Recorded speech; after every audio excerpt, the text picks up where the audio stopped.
What's going on? We're going to talk about the Little Sugar mountain bike race with my son, Reid. Kyle and Reid both did the Little Sugar. I did a video with Kyle to go through his race and a little bit of his bike and nutrition. Now we've got Reid here. Reid's 16 years old. He did the Little Sugar, 100K, 61 miles, Reid? About that, yeah. We're going to walk through the race with Reid, get his perspective on it. So let's start off. We're going to start off by talking about the race, how your race played out. Yeah. And then we'll talk about your nutrition because there were some issues there. And then we'll talk about your bike a little bit, right? Okay. And maybe we'll talk about the pre-ride really quick before we get into the race. Yeah. You guys went down to pre-ride. How did you split up the pre-ride of the race? So for the pre-riding, we did it in 3 days, 20 miles each day. And did you do the course like together? Like 20, the middle 20, then the last 20? Yeah. Got it. Okay. So you pretty much had how the whole course was you started at the start and worked your way through it. Yes. Yeah. So what happened 5 miles in on the first day of pre-riding? Got a hole in my tire. A hole or like 2 big slashes? 2 big slashes. Reid's being conservative. And broke your rim as well, right? Yeah. So we learned on day 1, and we knew this, but we didn't, correct me if I'm wrong, I guess we didn't know how kind of random and quick it can happen with the cuts down there, right? Yeah. What tire was it that you cut? Ardent race, Yeah. I think. Yep, it was an Ardent race. Yeah. And it was on a pretty nice DT Swiss carbon rim as well. But I will say we've been very fortunate. That's the first time we've had that happen to us. It's just part of the learning and what happens on it. So we'll get a new rim and rebuild the wheel. It's a nice hub. Mom was out riding not that far from there. You called her, swapped wheels so you and Kyle could keep pre-riding. Yeah. I wasn't going to dive into the pre-ride a whole lot, but just kind of a few things that kind of happened up to it. But what was going through your head, maybe not just then, but throughout the pre-ride of the course over the 3 days of pre-riding? Pre-ride definitely made me realize that the course is going to be a little bit harder than I was anticipating. Yeah. Were you expecting something a little lighter? Yeah. Yeah, a little easier. Did you go into it with not a lack of respect for it, but just like, it's single track, 60 miles, knock it out? And then after reconning, did you go like, okay, this is legit, this is real, I got a little more respect for this thing, we're gonna have to maybe do something different with tires? And Yeah. Is that, I don't want to put words in your mouth, but Pretty much. okay. I already know the answers to this, but I'm going to walk you through it. So what did we end up doing? This is Reid's bike. It's kind of all of our bikes. We kind of share bikes, and I rode this bike for a year. Kyle raced this bike most of this year, actually, and then Reid took it for Little Sugar. You hadn't spent any time on this bike this year until Bentonville. Your recon rides, right? Except for like a mountain bike ride at Kinney. You rode it at Kinney before you left, just to kind of get reacquainted with it? Okay. And then what did we do for tires and for the race? And then we'll get on to the race. I had a recon on the front and then a wicked wheel on the back. On Kyle's bike, we threw a knobby Nick on the front, wicked wheel in the back. Reid, you always ride a recon on the front. You're pretty comfortable with it. Yeah. And you thought, my recon should still be good for the front. Yeah. But Ardent Race or an Icon's the other one you typically ride. We were kind of concerned about that on the back. And if I'm not mistaken, one of the pro riders, I think, was down reconning and slashed their Icon up first day of recon as well, right? I think. I can't remember who it was, but they had posted on Instagram. So how many ounces of sealant in each tire, man? 16. Yeah, 16 ounces each tire. Just dump it in. It's a lot. It's overkill. You can feel it in there. I asked Kyle this. Would you still do 16 or would you adjust that more or less? Maybe just lower it down a little bit. Because you can feel it in the tire. Yeah. When I went and put the other wheels back on this week on the Spearfish, I was like, yeah, bike feels a little lighter and more nimble. Okay, cool. And then we'll talk about the bike at the end. So race day. Race morning, we watched the 50K riders go out, and then we went, grabbed the picnic table, looking, and all kinds of people are starting to line up, and we were thinking you guys were going to watch the pros roll out, and then suddenly you and Kyle looked at me and said, we better go get lined up. Yeah. You were further back than Kyle, so you might have been midfield of the 400 and some riders at the start. But is that accurate, or maybe a little in front of that probably? I was maybe like 6 rows back from Kyle. Okay. Maybe. Yeah. And he was probably 150 to 180 deep or something like that. Seems like you kind of made your way up. So tell me how things played out getting to the trail. During the neutral rollout, kind of just slowly worked my way up, and then on the grass hill. Did you attack there? Kyle said at some point he looked up and you were in front of him, and he doesn't know how it happened. I was kind of going hard on the grass hill and then just settled in a bit because just struggling to like breathe. Just from the effort? I think. Was there anything eventful in the rollout for you? Like Kyle had to dodge the sign. Did you miss the sign in the road? Yes, I was on the left side. You were on the so left I missed side. it. You didn't even know it was there. You must have hit the single track out in front of Kyle because at mile 6.8, you were sitting in 53rd overall, and I think you were 30 seconds or so out in front of Kyle. Yes, I would keep looking back and just making sure he's still there. Yeah. Was it pretty tight wheel to wheel hitting the single track? Oh yeah, it was pretty tight entering the single track. And Kyle was in the single track. Some point around there, he said that it got kind of stacked up and people track standing. Maybe somebody had crashed. Were you behind that, involved in that too? I was involved in that as well. In the crash or just the No, not the crash. the backup? I think somebody slid out and then getting out of the way or something. Okay. Can't fully tell what happened, but Got it. something like that, I think. Okay. So then, how did that go? How'd things play out in this once you got into the single track? Things started out pretty decent. Like smooth? People working together and giving people room to work, or was there guys trying to pass and fight for position, or? It was kind of just one massive train for quite a while, and then like eventually gaps started to form, and then Okay. kind of slowly pass a bit. And then mile 17 is where I saw that you and Kyle were wheel to wheel. Were you in front of him and he was kind of riding right behind you? I think I was originally in front of him, and then I think he messed something up, so then I went past him again, and then he passed me again right before, or right in a quick opening. Okay. Before, or a quick road opening. Okay.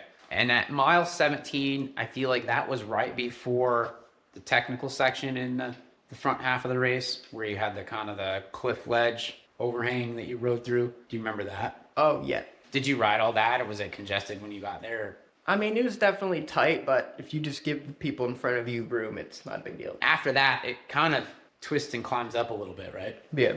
And then I remember I asked Kyle about this because I remember seeing a spot in the single track where it looked like it was washed out and people had slid down the ledge. Any issues going through there? Or do you not even remember it? I don't remember So that. it wasn't a non-issue. Did you come up on any pros that were that far back, changing wheels, tires, or anything like that? Not sure if they were pros, but there's definitely people. Swapping out tires and that type of thing? Yeah. Yeah. And did you remember seeing where you had slashed your tire? Yes. But somebody had repaired the trail there? It appears Yeah. that happened. So tell me how the race played out from there, like all the way up to say the 30-mile mark. Because at some point, Kyle pulled away from you. That's when Kyle was able to stay in it, and I kind of slowly fading a bit as Yeah. it kind of started to get hotter. Got it. And at mile 17, you had actually moved up 5 spots.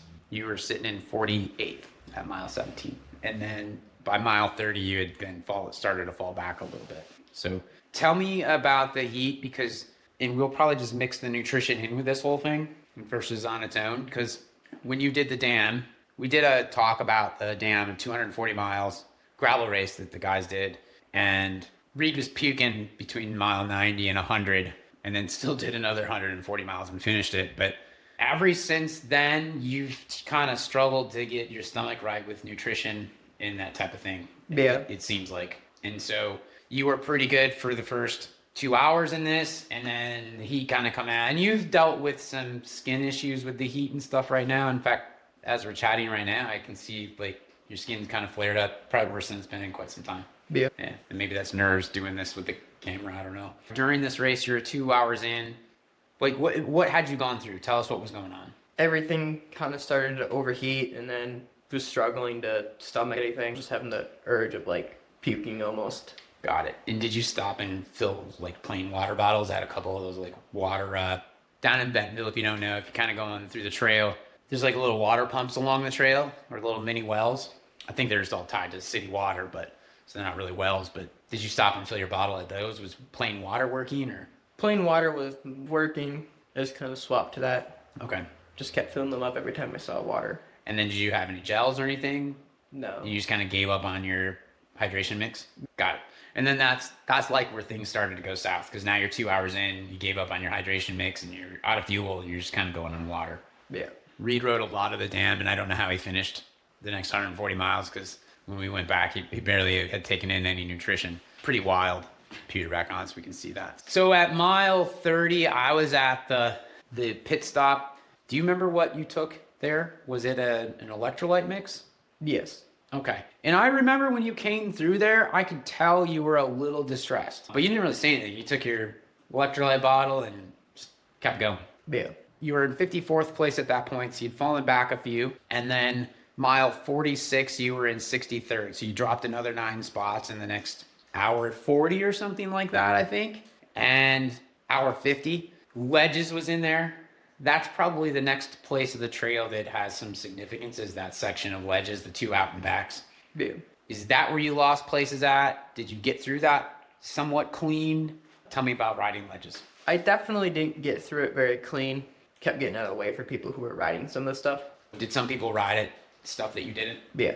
And then, how did you feel about your clearing through there? It's hard because once you mess up one, it's kind of hard to get back in like a clean line to clear any of the other ones. When I reconned it later in the week, I just rode it later in the week because I wanted to see what the race was like, and I did not ride all of Ledges.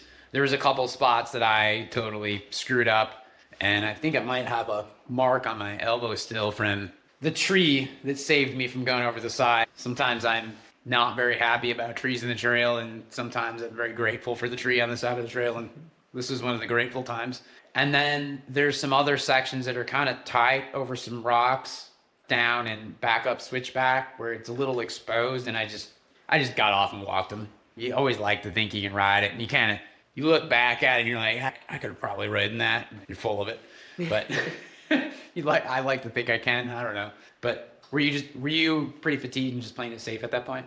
Pretty much, because some of them were wet and I just didn't really want to risk it. Got it. Yeah. That's probably a good call. So did you give up more places there than you gained? Yeah. And then out of that that hour 50 is Ledges where you would have lost most of those places at, or on the rest of the trail were you kind of holding your own? It was pretty much just Ledges there. Did you have anybody you were working with? No. You didn't really have anybody that you were just kind of consistently wheel to wheel with and kind of going back and forth with? No, just kind of riding. After Ledges, seems like pretty easy trail to the next kind of pit stop, and there's 2 more pretty close to each other, I think. How did things play out then? Did it just keep kind of going downhill? Kept going downhill. It's not funny, but I guess it is now, right? But mile 50, I forget where that's at. Kyle and I were talking about it. There's that camper that you ride through. And then did you have any issues missing the turn up that road or anything? No. No. So you made the road. And then is the mile 50 timing mat after that? It had to have been, right? I think. Okay. And then where is mile 54? So at mile 50, Reid had fallen back another 6 places to 69th. And then mile 56, where's mile 56 timing mat at? Is that once you're back on the town side? Okay. Yeah. So then the long, kind of climb cliff up along the expressway? Did you come through that solo, or were you working with anybody at that point? Because you had people passing you through that point. Take me from there to the finish. Kind of just somebody slowly worked their way up to me and then passed me and then passed back or something. And were you just kind of slogging it through to the finish? Yeah. There's a little flow trail that you go up to the kind of the center nucleus at the slaughter pen trails. How'd that go? Or you just take it easy? I was struggling with my hands a bit. Okay. They were just struggling to fatigue and everything. Yeah. Got it. Okay. Numb hands or just fatigued? Just fatigued. Fatigued. Yeah. So these guys did a lot of gravel this year, not much single track. Pretty much almost all of your mountain biking this year was Minnesota Series and marathon races. And then they'd go to a marathon race and then not touch your mountain bikes until the next one. Lots of gravel riding. Just some very rare occasions you guys jumped on your mountain bikes and went somewhere, right? I'm trying to remember. And then, so it's just fatigue. Yeah. Yeah. I think I felt like that too when I was riding later that week. I think I did 40 of the course one day and I did 40 another day. Kind of repeated some stuff. And I think my last ride of the week I was tired. My hands it's a very, very busy course. You're on and off the brakes, just constantly working the bike, your upper body, your shoulders. Yeah. I think we were watching Keegan and Alexi's cool down, and they were talking about their Monday where the whole body's worked over. Yeah. So, okay, well, take me from there up to the finish. How did it go? Because now you're in the home stretch. You went down that flow trail, you hang a quick left on the bike path, and then you hit some single track and start climbing to the finish. take me from there to the finish. Unless it was boring. There's nothing to talk about. But Wasn't really much to happen other No. than accidentally missed a turn and then had to backtrack really quick. oh, which turn did you miss? Don't remember. I don't remember. It's somewhere in there. It gets a little busy. I remember when I was riding later in the week, signs and stuff were down at that point, but I was trying to follow the course on my GPS. And there's definitely some spots there where if there wasn't a sign, I wouldn't have known where to go. Like I went the wrong way and then backtracked on my GPS and was trying to figure out which way it was. Yeah. So, and then, then you cross the finish. You ended up crossing, and you still finished in the top 100. You were 81st place overall. There was 400 and some people, I think they went through the first timing mat, and 428 went through the first timing mat, and at the finish, you were 81st out of 353 finishers. So, congrats on that. Thanks. And you were 15th out of 23 in your age group that finished. So, that's pretty cool. Something to write home about. And we already talked about the nutrition a bit. You want to run through your bike setup really quick? Tell us what you got going on your bike. I see you got a couple of spare tubes here. You just taped them to your frame. Yeah. Did you have a third one too in a pack, just as another backup one? Yes. Got it. So we erred on the side of overpacking, extra sealant. Like you had 2 plug kits, right? Yeah. So you had 8 plugs on you, I think. You had the Dyna plugs, 4 in each. You had some oversized plugs. You carried a bottle down here, right? Yes. And you actually used it and didn't stop to get it, right? Correct. Yeah. Kyle and I were asking him about it, and I was like, hey, did you end up using the bottle on the bottom? And Reid's like, yeah, long arms. And yeah, you were literally reaching down and grabbing it on the single track. Yep. That's awesome. Yeah, I'm not taking that risk, losing an arm in the, it's busy single track to do that. That's pretty good. And then for your bike setup, you had some reserve 28s. These actually came off of my demo ZFS from last year. We kept those. And you had a Eagle drive on it, right? And what else we got? You got a XX1 Access rear derailleur. This is a non-transmission, so it's just your standard Eagle Access. Did you use your dropper much? On pre-ride I did, but on race day my thumb was just tired.